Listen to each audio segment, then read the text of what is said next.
Picture this. You're standing in front of ancient ruins. Shovel in hand, permits approved, equipment on site, your team ready to go, and someone tells you, no, not today, not this year, maybe never. All over the world, there are sites officially recognized as archaeological treasures, where digging is either tightly restricted or banned outright. And the reasons behind those bans, from politics to flat-out unexplained, are often more unsettling than the ruins themselves. Today we're traveling to 7 of these places across 4 continents, from the Plateau of Giza to the coral reefs of Micronesia, from the Bolivian highlands to the plains of southern England. And in every single case, we'll ask the same question. What has to be buried down there to make entire governments, international organizations, and local communities all say the exact same word? No.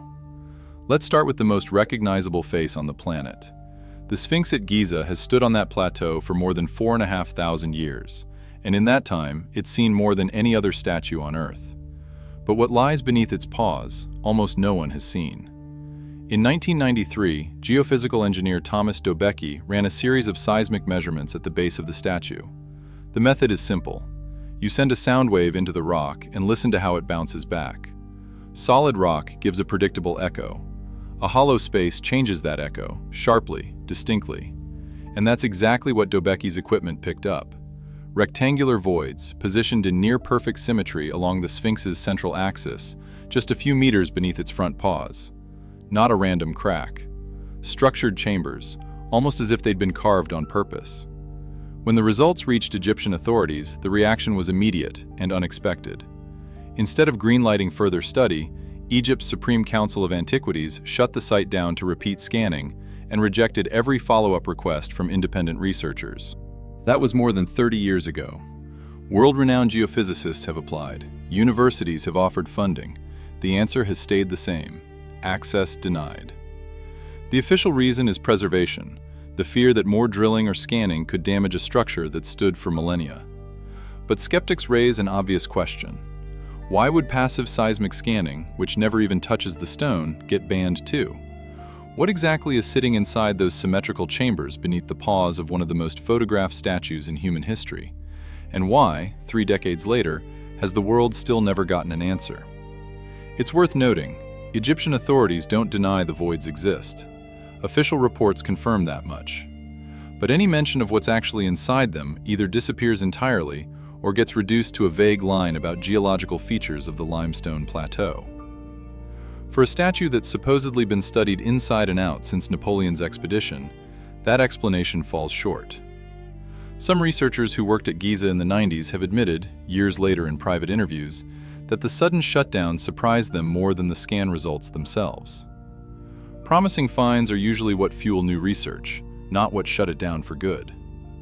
If the Sphinx is hiding a secret beneath its paws, Teotihuacan in central Mexico is hiding an entire underworld beneath its main pyramid.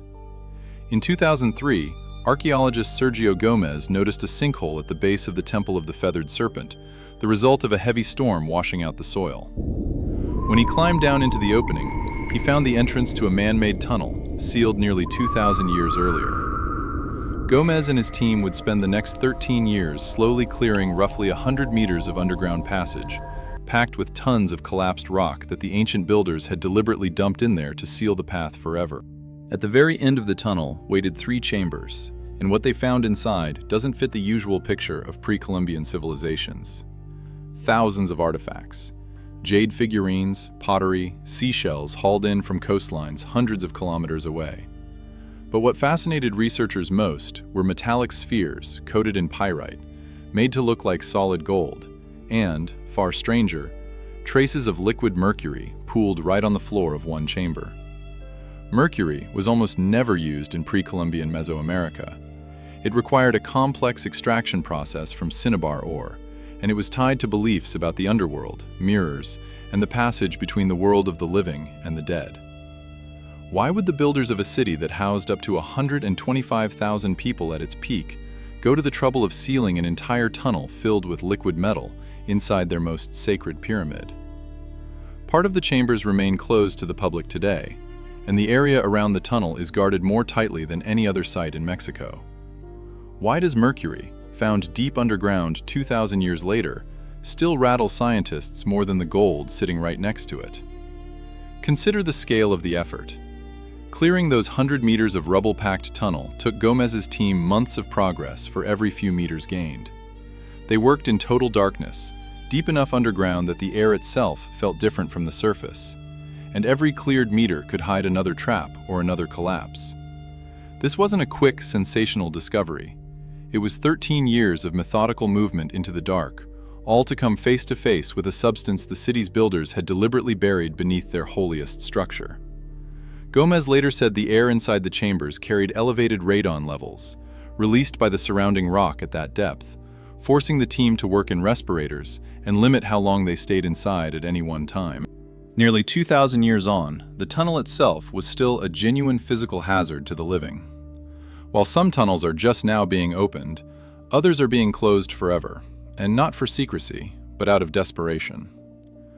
Mohenjo-Daro, in modern-day Pakistan, was one of the largest cities of the Indus Valley civilization, dating back roughly 4,500 years. Straight streets, crossing at right angles. A sophisticated sewage system that beat many medieval European cities by 3,000 years.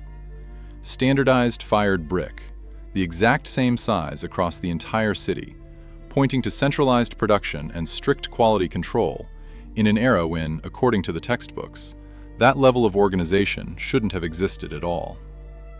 But in 1964, UNESCO made a call that sounds, on its face, like it defies common sense. Large-scale excavation of the city was officially halted. The reason turned out to be grimly practical. Fired brick that had sat in the ground for millennia in a relatively stable, damp environment began rapidly deteriorating once exposed to open air and salt corrosion, driven by rising groundwater levels in the region. A city the Earth had kept intact for thousands of years started crumbling within mere decades of being dug up by people. Conservation experts calculated that what had already been exposed was falling apart faster than they could restore it. So the decision was final. The untouched portion of the city, somewhere between half and 2/3 of the entire site by various estimates, would be left alone.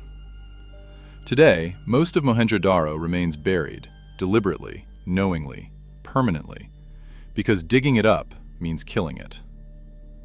How many more cities of a vanished civilization we already know less about than ancient Egypt or Mesopotamia will stay buried forever, simply because the only way to see them guarantees we destroy them? The irony borders on cruel. The Earth protected this city better than any museum could for thousands of years, and a few decades of human curiosity damaged it more than all the centuries before combined. Today, UNESCO conservators are racing against time, reinforcing the already exposed sections with chemical treatments and drainage systems before they crumble to dust for good. Every year brings a new report on the condition of the exposed walls, and every year the tone of those reports gets a little more urgent, making Mohenjo-Daro a rare case where the biggest threat to an ancient city isn't looters or war. It's the simple fact that science got interested in it at all. High in the Bolivian Andes, nearly 4,000 meters up, where the thin air alone can make an unprepared visitor dizzy within minutes of walking, stands Tiwanaku, a complex that predates the Inca Empire by 1,000 years and still raises more questions than even the boldest theories can answer. The stone blocks here are cut with a precision that's hard to explain using Bronze Age tools. Grooves, notches, and joints fit together so tightly that you can't slide a sheet of paper between neighboring blocks. Some andesite slabs weigh over 100 tons, and the nearest known quarry sits dozens of kilometers away, across mountainous terrain with no modern road in sight. But here's what really unsettles even the skeptics. Most of the complex still lies underground, untouched by any shovel. Bolivian authorities have limited large-scale excavation for several overlapping reasons. Chronic underfunding, the politically sensitive status of land considered sacred by the local Aymara people, and a simple shortage of qualified specialists for a project this size. Geophysical scanning conducted in the 2000s picked up the outlines of structures extending far beyond today's visible tourist zone, an entire underground city with its own layout that nobody has systematically excavated in decades. If what we can already see on the surface at Tiwanaku confuses professional engineers who work with modern construction equipment every day, what's hiding in the part of the complex nobody has dared to fully dig up? Local Aymara legends claim a network of tunnels runs beneath the complex, connecting its main structures, the same kind of claim made about other ancient South American sites, including Cusco, where similar tunnels were later partly confirmed. While the rumors about Tiwanaku remain unverified, the only way to actually check them is excavation, and right now there's simply no money and no political will for that. The local Aymara community still holds regular ceremonies on the site, and any intrusion with heavy machinery isn't viewed as scientific progress. It's viewed as a violation of a living spiritual tradition that continues to this day, adding yet another layer of difficulty to an already complicated funding problem. In England, just 3 kilometers from the famous Stonehenge, researchers in 2020 used ground-penetrating radar and magnetometry to uncover a ring of more than 20 massive shafts, dug by hand roughly 4,500 years ago. The structure was named the Durrington Shafts, and the ring spans more than 2 kilometers across, the largest known prehistoric man-made structure anywhere in the British Isles, larger even than Stonehenge itself in terms of footprint. Each shaft runs roughly 10 meters deep and 10 meters wide, a volume comparable to the foundation pit of a modern multi-story building, dug by people who had no metal shovels, no wheel, and no draft animals suited for that kind of work. The layout of the shafts forms a nearly perfect circle around an ancient ceremonial settlement, suggesting a level of geometric and logistical planning that historians long assumed was impossible for a society of hunters and early Bronze Age farmers. But here's the strangest part of the story. The shafts themselves have barely been physically excavated at all. Almost everything the scientific community knows about this structure comes from radar and magnetic imaging through undisturbed soil, not direct observation. Full-scale excavation remains frozen because of the site's status as a UNESCO World Heritage Area, where any physical intervention requires multi-stage approvals that can drag on for years, sometimes decades. Why would people who left behind no written language at all dig a structure the size of a modern city block? And why, 4,500 years later, are we still choosing to look at it through instruments instead of in person? The researchers who discovered the complex believe the shafts may have marked the boundary of sacred ground, an invisible barrier guiding people towards Stonehenge along one specific prescribed path. But that's only a hypothesis, built entirely on radar outlines. There's no direct physical confirmation yet, and there might not be for a long time. What's striking is that earthwork on this scale would have required coordinating hundreds of people over many months, in an era historians have traditionally pictured as small, scattered communities barely able to feed themselves, let alone organize a project of this magnitude, without written orders, blueprints, or centralized authority. On Easter Island, the whole world knows the giant stone heads, the moai, lined up along the coast, staring inward across the island. But few of the tourists photographing those heads realize that what they're looking at is only the tip of the statues. When archaeologists partially excavated several figures at the Rano Raraku quarry in 2012, it turned out that beneath the layer of volcanic soil were full bodies, up to 10 meters tall, covered in petroglyphs and carved markings that no one had seen in hundreds of years. That discovery changed our entire understanding of the moai.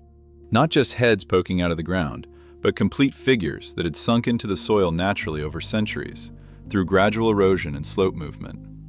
Since then, the authorities of Rapa Nui and the international scientific community have remained extremely reluctant to allow further large-scale digging.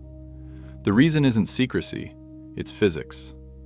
The island's soil contains organic remains, ancient pollen particles, and pigments applied to the statues that begin breaking down on contact with open air and ultraviolet light within just a few days.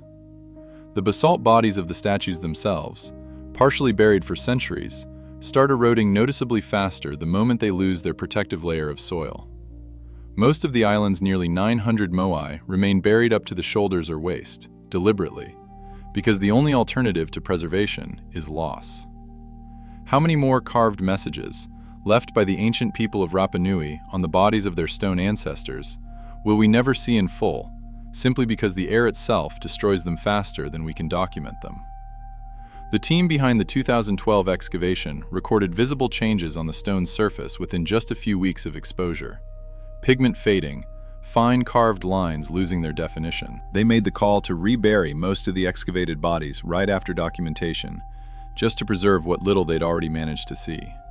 And the most unsettling site on this list isn't underground. and it isn't behind the fence of some World Heritage Zone.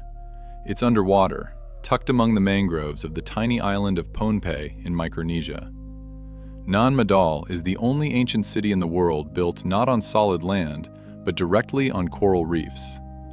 92 artificial islands, linked by a network of canals, built from naturally hexagonal basalt columns, each weighing anywhere from 5 to 50 tons.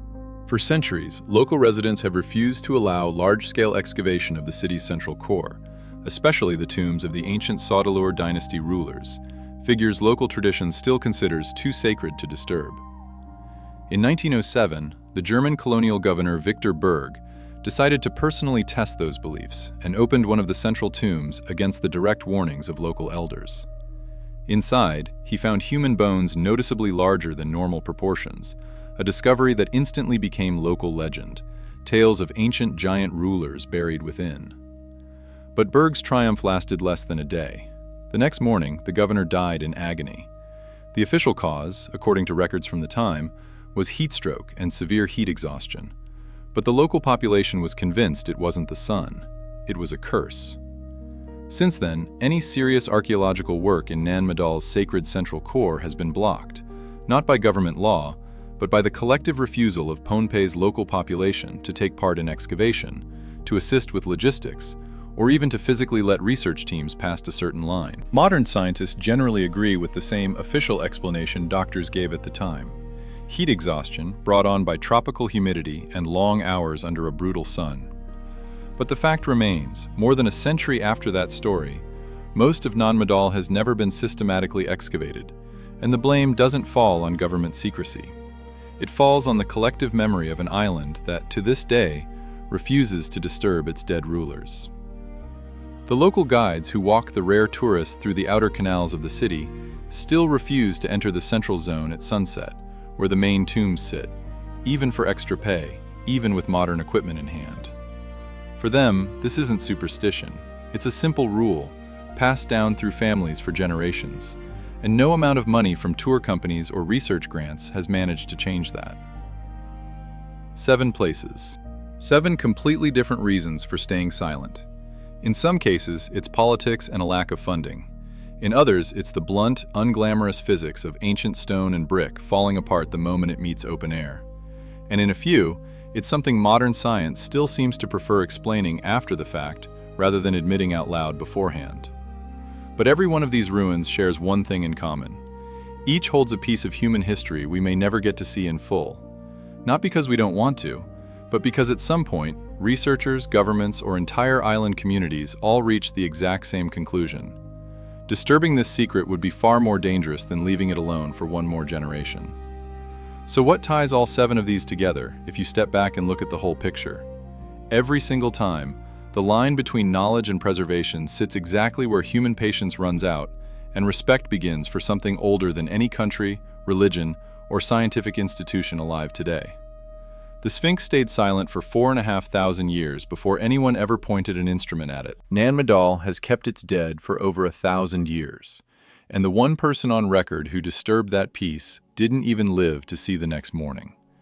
Maybe this isn't about conspiracies or lost technology at all. Maybe it's simply that humanity opens certain doors exactly once, and that's enough to decide, for good, never to open them again. And what if the most frightening place on this entire list isn't any of the 7 we just covered, but something that hasn't even been found yet, and its moment is coming within our own lifetimes?